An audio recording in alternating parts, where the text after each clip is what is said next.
Good morning दोस्तों, मैं अनीता शर्मा एक बार फिर स्वागत करती हूँ आपका अपने YouTube चैनल अनीता एजुकेशन में।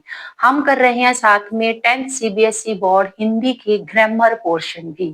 साथ में हम शब्दावली पर भी फोकस कर रहे हैं और कर रहे हैं हम 10th CBSE बोर्ड में जो व्याकरण के आपके टॉपिक आएंगे। प्रीवियस वीडियो में हमने वाच्य डिस्कस कर याद करा था। आज मैं करने जा रही हूँ अलंकार। अलंकार सभी ने आई होप कॉपी पेंसिल ले ली होगी। अलंकार, अच्छा बच्चों ये बताओ मुझे, अलंकार अलंकार आपने देखा होगा पर्यायवाची शब्द में कई बार आता है। अलंकार शब्द का मीनिंग क्या होता है? तो अलंकार मतलब गहना। गहना क्या होता है? आभूषण। गहना, आभूषण। अच्छा, हम लोग आभूषण ये गहने क्यों पहनते हैं? क्यों पहनते हैं? ज्यादा फीमेल पहनती हैं। क्यों पहनते हैं? सुंदर दिखने के लिए। तो जिस तरह से हम सुंदर दिखने के लिए आभूषणों का प्रयोग करते हैं, उसी तरह से काव्य की, काव्य आपको पता है काव्य क्या है? पोइम जो होती है, कविताएं होती हैं। तो कविताओं, काव्य की सुंदरता बढ़ाने के लिए जिन शब्दों का प्रयोग किया जाता है उसे अलंकार कहते हैं। डेफिनेशन लिख लीजिए इसकी। काव्य की, काव्य मीन्स कविताएं, काव्य की सुंदरता बढ़ाने के लिए, बढ़ाने के लिए जिन चमत्कारी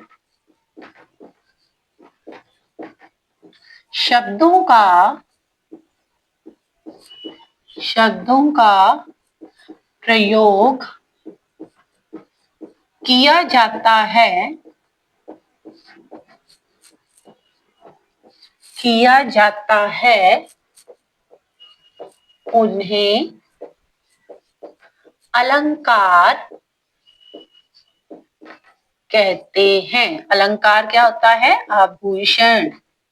आई होप आपको सभी को दिखाई दे रहा होगा। नहीं दिखाई दे रहा तो जूम करके देख लेना, मेरा मार्कर आज स्लो है तो अभी चेंज करेंगे हम इसे भी। तो काव्य की सुंदरता बढ़ाने के लिए जिन शब्दों, जिन चमत्कारी शब्दों का प्रयोग किया जाता है उसे अलंकार कहते हैं। तो अलंकार मुख्य रूप से देखिए, अगर गुण के आधार पर पूछा जाए, गुण के आधार पर जो अलंकार के भेद हैं वो तीन होते हैं। कौन कौन से? शब्दालंकार, ये गुण के आधार पर है, शब्दालंकार। सेकंड है अर्थालंकार, अर्थालंकार। और थर्ड है उभया अलंकार, उभयालंकार। लेकिन हमने जो आपके 10th में आते हैं, जो आपके मैक्सिमम पूछे जाते हैं क्वेश्चन में, वो शब्द और अर्था ही होते हैं। अगर कई बार आपके कॉम्पिटिटिव एग्जाम में, जो आपके जेई में या दूसरे इसके जेवीटी वगैरह के, पटवारी के ऐसे टेस्ट होते हैं, उनमें ये पूछ लिया जाता है गुण के आधार पर। गुण के आधार पर जो अलंकार है वो कितने हैं? शब्दालंकार, अर्थालंकार और उभयालंकार, तीन अलंकार है। तो चलिए इनको डिस्कस करते हैं, होते क्या है। सबसे पहले शब्दालंकार की डेफिनेशन लिखिए। जब काव्य में, उभयालंकार हम नहीं करेंगे, वैसे आपको बता दो शब्दालंकार होते हैं जब काव्य में शब्दों के माध्यम से चमत्कार उत्पन्न हो, जब इसकी शोभा बढ़े। काव्य की सुंदरता शब्दों में, जो काव्य में शब्द प्रयोग हुए हैं उसके अनुसार काव्य की सुंदरता बढ़ती है तो शब्दालंकार। अगर ऐसे वर्ड यूज किया जाते हैं जिनके जो अर्थ होते हैं, अर्थ मतलब मीनिंग, उनके मीनिंग से काव्य की सुंदरता बढ़ती है तो अर्थालंकार। उभया मतलब दोनों, जब काव्य में शब्द से और अर्थ से उसकी सुंदरता बढ़े तो उभया अलंकार होता है। तो हमने दो अलंकार करने हैं, शब्द और अर्थालंकार, यही आपके 10th में आते हैं। शब्दालंकार, पहले इसकी डेफिनेशन लिख लीजिए।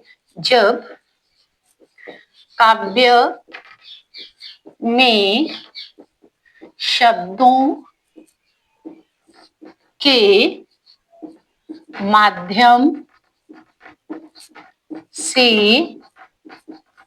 शोभा बढ़ती है, बढ़ती है, तो शब्दालंकार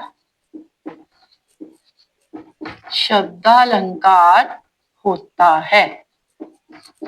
ओके, जब शब्दों के माध्यम से शोभा बढ़ती है तो शब्दालंकार होता है। दूसरी तरफ अर्थालंकार क्या है? जब काव्य की शोभा शब्दों के अर्थ से बढ़ती है, अर्थ से बढ़ती है तो अर्थालंकार होता है। ओके, तो जब अर्थ मतलब उसके शब्दों के अर्थ से शोभा बढ़े अर्थालंकार, और जब शब्दों से शोभा बढ़े तो शब्दालंकार। ये थी दोनों की डेफिनेशन। तो अब आज हम करेंगे इस वीडियो में शब्दालंकार। पहले देख लीजिए शब्दालंकार होते कौन कौन से, फिर हम उनको जो आपके सिलेबस में है उनको डिस्कस करेंगे। शब्दालंकार में होते हैं अनुप्रास, यमक, श्लेष, ये तो तीन मेन है ना, ये तीन ही आपके मेन सिलेबस में पूछे जाते हैं। इसके आगे और भी हैं, जैसे पुनरावृत्ति,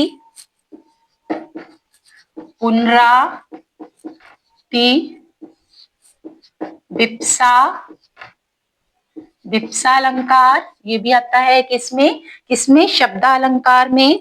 पुनरावृत्ति, विप्सा एक वक्रोक्ति,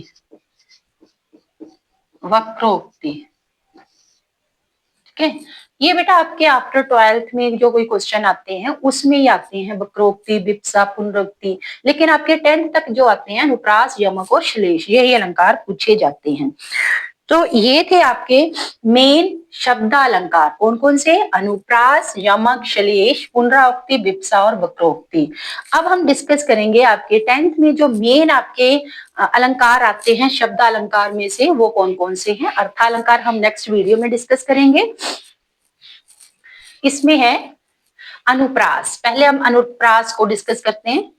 अनुप्रास अलंकार, बेटा अनुप्रास, देखिए अनु आप साइंस में पढ़ते हैं, अनु क्या होता है? बिल्कुल छोटा।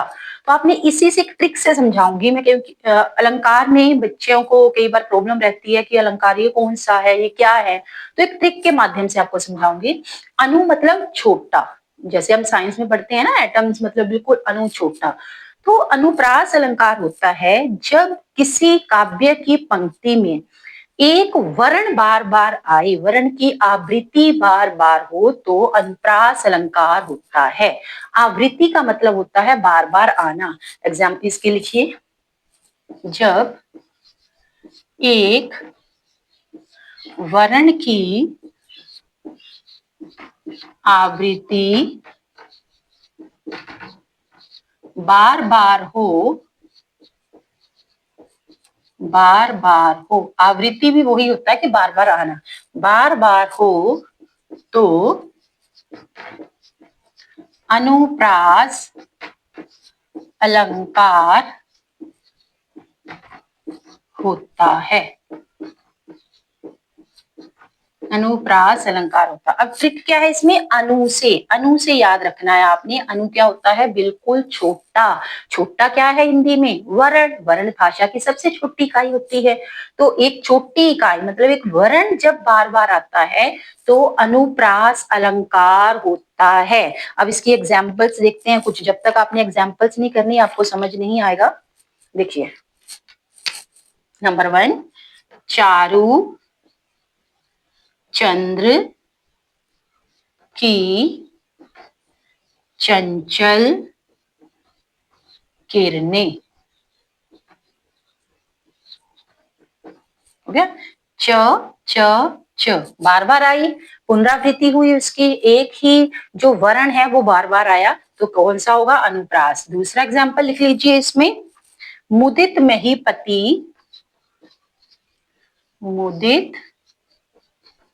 महीपति मुदित महीपति मंदिर आए, मंदिर आए।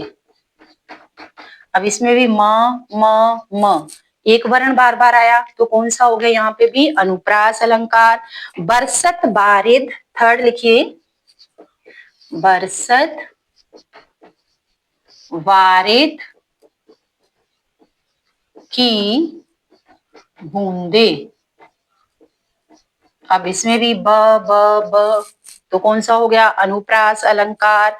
और एक और एग्जांपल लिख लीजिए, तरनी तनुजा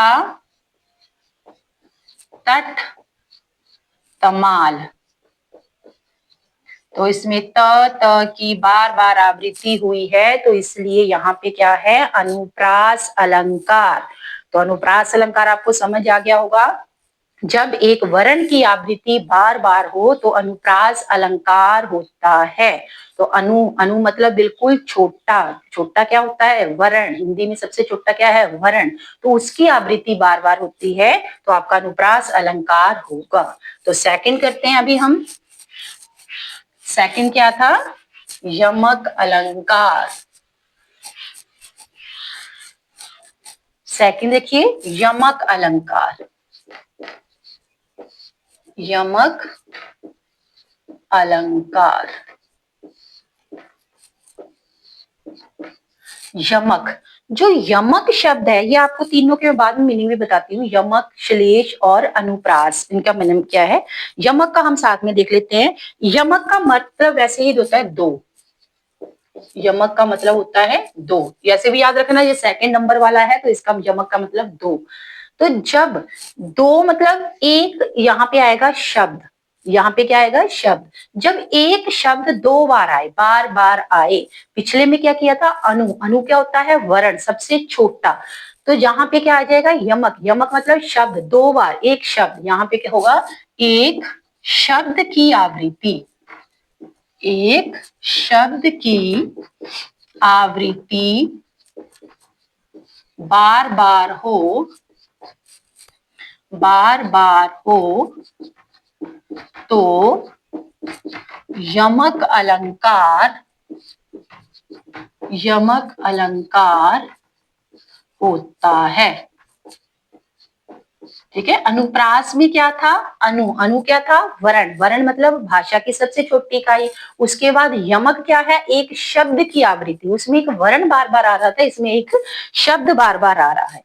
अब देखिए एग्जाम्पल, काली घटा का घमंड घटा। अब घटा घटा दो बार आ गया इसलिए यहां पे क्या हो जाएगा यमक अलंकार। आगे तीन बेर, तीन बेर खाती थी, तीन बेर खाती थी, वह तीन बेर खाती थी, वह तीन बेर खाती थी। और इसमें बेटा एक चीज और रखनी है कि एक शब्द तो बार बार आ रहा है लेकिन उनके अर्थ बार बार अलग आ रहे हैं, सेम नहीं आते हैं। तीन बेर मतलब बेर जो हम खाते हैं, तीन बेर मतलब बार, तीन बेर तीन बार खाती थी। तो यहाँ पे भी बेर बेर तीन तीन, एक ही शब्द दो बार आया है तो कौन सा अलंकार हो जाएगा यमक। नेक्स्ट, कनक कनकते सो गुनी, ये बहुत बार क्वेश्चन पूछा जाता है।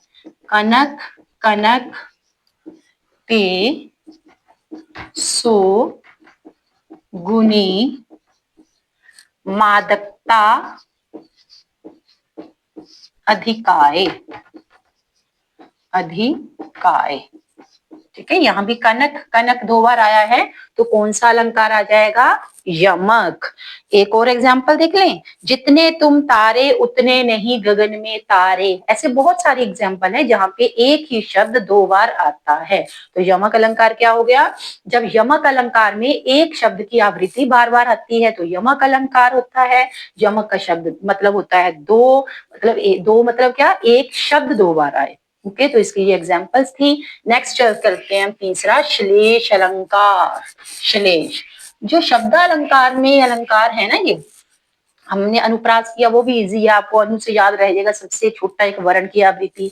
यमक भी मतलब एक शब्द की। लेकिन जो थोड़ा तीसरा श्लेष है, इसमें थोड़ा सा मुश्किल लगता है बच्चों को। वो क्यों लगता है? देखिए, श्लेष का अर्थ होता है चिपका हुआ, चिपका हुआ, चिपका हुआ। श्लेष का मतलब क्या होता है? चिपका हुआ। तो इसमें मतलब एक ही शब्द के बहुत सारे अर्थ होते हैं। अब ऐसे तो है नहीं है कि हमें सारे शब्दों के अर्थ पता होंगे, ऐसे किसी को भी नहीं पता होंगे, तो इसलिए ये बच्चों को थोड़ा मुश्किल लगता है। लेकिन आपने घबराना नहीं। 10th सीबीएसई में क्या होता है कि थोड़े से ऐसी एग्जाम्पल्स होती हैं जो श्लेष अलंकार की 4-5 एग्जाम्पल है, वो ही बार बार रिपीट होती है। आपने उन एग्जाम्पल को अच्छे से पढ़ना और श्लेष अलंकार की एग्जाम्पल्स ही ज्यादा पढ़नी है, इससे आपको ये याद रहेगा। श्लेष अलंकार मतलब चिपका हुआ। इसमें देखिए, जिस अलंकार में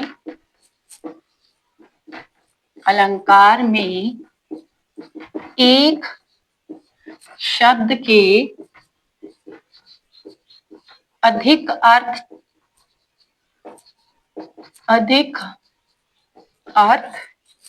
चिपके हों उसे श्लेष अलंकार कहते हैं। अलंकार कहते हैं मतलब एक के साथ ही बहुत से अर्थ चिपके होते हैं। तो इसकी कुछ एग्जाम्पल्स हैं, यही आपने याद रखनी है ज्यादातर इसकी। देखिए, जो